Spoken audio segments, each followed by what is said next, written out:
ग्राम के चौपाल को लेकर आज हम आ चुके हैं जिला गाजियाबाद के ग्राम मकीनपुर की मंडैया में हैं। हमारे साथ है किरण पाल जी, भावी प्रत्याशी हैं। आज इनसे मिलते हैं कि किन किन मुद्दों को लेकर ग्राम की प्रधानी में उतरे हैं और यदि वो जीतते हैं तो उनके क्या मुद्दे होंगे। प्रधानी, सबसे पहले तो पहला क्वेश्चन मेरा यही होगा कि आप प्रधानी यदि आप आते हैं और जनता आपको चुनती है तो पहला मुद्दा क्या होगा आपका? पहला मुद्दा ये होगा, गाँव वालों को ना तो कोई सुविधा मिली है आज तक, ना कोई राशन कार्ड में दिक्कत आती है, राशन नहीं मिलता है। और दूसरा मुद्दा, ना कोई साफ़ सफाई है। तो इस मुद्दे को लेकर मैं गांव मुकीमपुर में प्रधान पद के प्रत्याशी हूँ। जैसे प्रधानी, ये 3 गांवों की लमसम बताई जा रही है, 3 गांवों का एक प्रधान होता है या 3 जगह का एक प्रधान होता है। तो पहले जो प्रधान रहे वो कौन से गांव के थे, कौन सी जगह के थे? मकीमपुर के प्रजापति प्रधान थे पहले, रमेश चंद प्रजापति, और उनका 1 साल के लिए बाद में लड़का प्रधान बना, वो खत्म हो एक्सपायर हो गए। तो उसके बाद 20 साल से कोई विकास नहीं हुआ गांव के अंदर। नहीं, विकास किस जगह, किस तरीके से विकास को देखते हैं आप? कोई नाली सफाई या कोई पेंशन, विधवा पेंशन, और या किसी गरीब का मकान, राशन कार्ड, सब में दिक्कत है। ऐसा क्यों?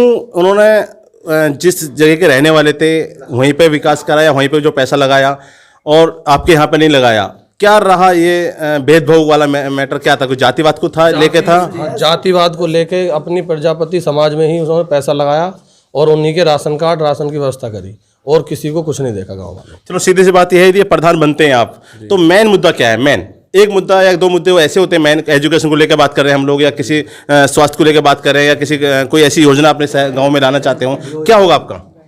गाँव में बैंक की सुविधा, हॉस्पिटल। बैंक की जरूरत नहीं है, अब जनसेवा केंद्र से पैसे निकाल दिए जाते हैं, कोई बैंक कोई बड़ा मुद्दा नहीं है। जी। तो जैसे हॉस्पिटल सरकारी बना हुआ है, उसमें बस उसने जानवर बंधे हुए हैं। विकास में मतलब ना तो कोई काम हुआ है, कोई गांव के अंदर किसी को कुछ काम हुआ हो, जैसे सड़क है या कोई नाली है या कोई पुलिया है, कोई भी काम विकास नहीं हुआ अब तक। उसको लेकर मैं आया हूँ कि मैं विकास करूँगा गाँव का। जैसे कोई गरीब आदमी है, वो बहुत परेशान है, जिनकी विधवा पेंशन भी नहीं है, ना किसी का मकान है। राशन के अंदर कितने विधवा होंगे या कितने विकलांग होंगे जिनकी पेंशन, या एक आंकड़ा तो है, कुछ देखा आपने? कम से कम 150 से 200 विधवा हैं और पेंशन तो कम से कम 50% है।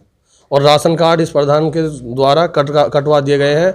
और जब भी राशन बांटवाते हैं तो राशन वाला बोलता है कि 1 यूनिट कटती है हर साल, हर महीने, एक घर से हर महीने 1 यूनिट कटती है। मतलब समझे नहीं, 1 यूनिट कैसे काटी जाती है? यदि मेरे एक परिवार में 10 मेंबर हैं, 10 मेंबर का 50 kg करीब समथिंग राशन बैठेगा, तो कितना मिलता है? तो 50 kg में 5 किलो राशन काट दिया जाएगा। तो शिकायत करिए आपने इसके आला अधिकारियों से? शिकायत करी, कई बार आए, तो उसको प्रधान के लेना देना होगा उनका, कैसे भी समझौता करके वो चले जाते हैं। ये हमारे साथ कुछ ग्रामीण भी प्रधान से, भावी प्रत्याशी उनसे मिले। आप लोगों ने सीधा बताया कि गांव के अंदर विकास नहीं हो पाया। जो पहले प्रधान थे वो जातिवाद को लेकर यहाँ पे विकास नहीं करा। कुछ ग्रामवासी हमारे साथ हैं, उनसे मिलेंगे और बात करेंगे कि क्या ये सच्चाई हकीकत है, जमीनी धरातल पे है, या ये अपनी जीत के क्यों लेकर इन बातों को कर रहे हैं। सर, सबसे पहले आप इस गाँव के निवासी हैं, जो भावी प्रत्याशी किरण जी ने बताया हमारे को गाँव के अंदर विकास नहीं हुआ, इसमें कितनी सच्चाई है? एग्जैक्टली जैसा इन्होंने बताया है वैसा ही हुआ है। गांव के अंदर जहाँ तक विकास की बात आती है, गांव में कोई विकास नहीं हुआ। आप जाके गांव में देखें, सड़कों पे गंदगी का अंबार लगा हुआ है। शाम को आप सड़कों के ऊपर तो छोड़िए, घर के अंदर नहीं सो सकते, मच्छर इतने पैदा हैं। ना एजुकेशन की प्रॉपर व्यवस्था है, ना दवाई की व्यवस्था है। इनसे कई बार ये कहा गया कि दवाई लाके सरकार दे रही है तो उसका फ़ायदा उठाइए, गांव में छिड़कवाइए, ताकि मच्छरों से गांव को वो मिले, राहत मिले। लेकिन वो बस राशन के चक्कर में लगे रहते हैं, इसके अलावा वो कोई काम नहीं करते। गांव में कितने ऐसे लोग हैं जिनके पास में विधवा पेंशन मिलनी चाहिए, जिनको नहीं मिल पा रही है। कितने ऐसे आदमी हैं जिनके राशन कार्ड ख़त्म कर दिए गए हैं। विकास की कोई बात ही नहीं करते। जो भी विकास होता है उनके घर के आसपास के जो लोग हैं उन्हीं का विकास हुआ हो तो हुआ हो। बाकी गांव में ना मंडैया को छोड़िए, हमारे गांव में कई छोटे छोटे वो लगते हैं, घड़ी है, खजूर वाला है, मंडैया है, गोला कुआ है। कहीं पे ना कोई सफाई कर्मी आता है इनका, ना कहीं किसी दूसरे जाति बिरादरी के आदमी को पेंशन है, ना किसी को राशन है, ना किसी के राशन कार्ड है। सारी सुविधाओं को सरकार अगर सुविधा दे रही है तो ये सोच के दे रही है कि सबका साथ सबका विकास का मतलब ये होता है कि सबको सुविधाएं मिलनी चाहिए, सरकार देना चाहती है।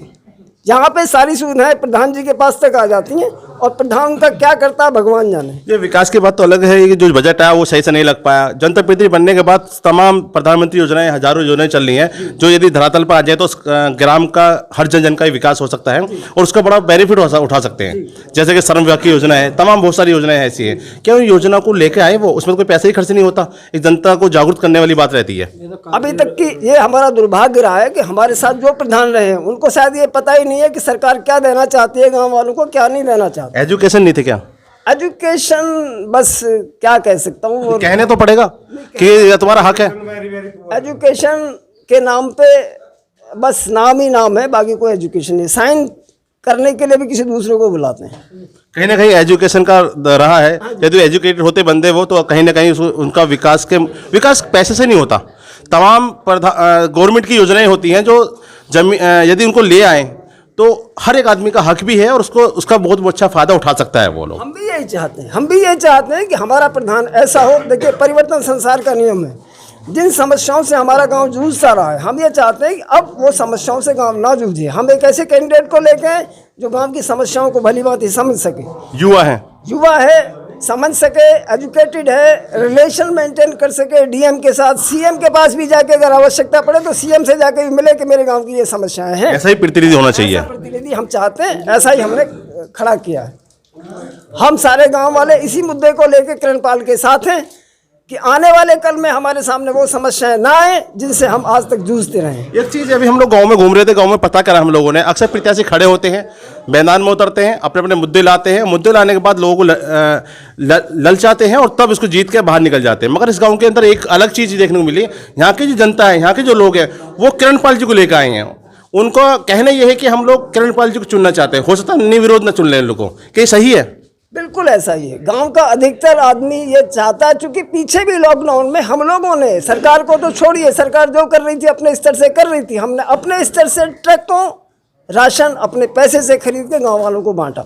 उस समय कोई चर्चा नहीं थी प्रधानी की। उस समय सिर्फ ये था कि जो सरकार चाहती है, जो भी हम मदद कर सकते हैं वो हम करें, अपने पास से करें। अगर हमारे पास कोई ऐसा तो था नहीं कि सरकार हमें देगी, सरकार देगी तो प्रधान जी को देगी।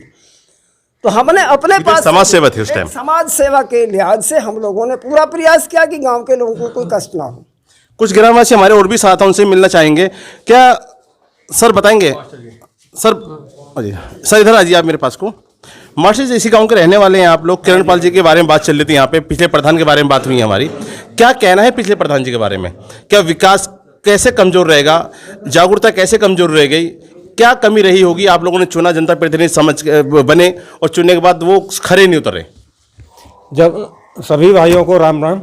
बारी पंचायत में जब से यहाँ पे प्रधानी की, जब से हमारी याद है आज तक का टाइम है, किसी भी प्रधान ने कोई काम नहीं किया, कोई भी काम नहीं। एक केवल यहाँ पे अभी जो पिछली बार हमारे यहाँ से एक वकील साहब से पढ़े लिखे आदमी हमारे साथी हैं, वो एक बीडीसी मेंबर बने थे और उन्होंने वो काम करके दिखाया है जो शायद 3 या 4 प्रधान मिलकर भी नहीं कर सकते उस काम को। और दूसरी बात ये है कि जो सामाजिक बुराइयां हैं, जो दारू है, धुक्कड़ है, ये चीज़ें समाज में ज़्यादा प्रचलित हो रही हैं, इन चीज़ों के ऊपर कंट्रोल किया जाए, बच्चों की शिक्षा के ऊपर जोर दिया जाए। क्यों बहुत खुशी हुई, एक परवेज आलम हमारे साथी हैं जो पीछे अभी यूपीएससी में टॉप किया है, उन्होंने यूपीएससी में देपा गाँव के वही है ना, हैं। और बहुत खुशी हुई उनको सुन के, और उनको मैंने यहाँ पे भी बुलाया था कि एक लाइब्रेरी का उद्घाटन यहाँ पे करें। भाई किरणपाल सिंह से भी मैंने बताया था, मैंने अभी 5,000 रुपये की किताब बुक्स बच्चों के लिए कंपटीशन के लिए मंगाई थी, और भाई से भी मैंने जिक्र किया था, वो बोले मैं हर तरीके से तैयार हूँ बच्चों की शिक्षा के लिए और गाँव के विकास के लिए। Thank you. यही है ग्रामीण, इन्होंने बताया सीधा सीधा कहीं ना कहीं विकास नहीं हो पाया और पिछले प्रधान नहीं कर पाए। और कुछ और ग्रामवासी हमारे साथ हैं, मेरे पास को आ जाए जरा, जो भी हैं, जो भी। सर वही मुद्दा, वही बात, क्वेश्चन होगा दोबारा से मेरा, क्या करा पिछले प्रधान ने? पिछला प्रधान पिछले 15 साल से वो हमारे गांव का प्रधान रहा है, लेकिन उसने 15 साल से 3 बार प्रधान थे? अच्छा 3 साल, 15 साल रहा है वो। और पिछले 15 साल में ना तो शिक्षा के स्तर पर उसने कोई कार्य करा है और ना ही गांव के मतलब नाली है, खंड है, सड़क है, इस विषय पर भी उसने कोई काम नहीं किया है। और पूरा ग्रामवासी उससे बहुत परेशान है और इस वक्त उनका सिर्फ एक ही मन है कि इस बार किरणपाल तोमर को ही प्रधान पद का उम्मीदवार उनका मन है, आपका मन है? सभी का मन है, सभी का मन है, सभी का ग्रामवासियों का मन है कि अब के प्रधान को बदलकर नया प्रधान किरणपाल तोमर को चुना जाए। ये ग्रामीण की मांग थी, किरणपाल जिस गांव के प्रधान हों, क्योंकि युवा भी हैं, समझदार भी हैं, एजुकेशन पर्सन भी हैं, क्योंकि पिछले प्रधानों को एजुकेशन न होने की वजह से कहीं ना कहीं विकास नहीं हो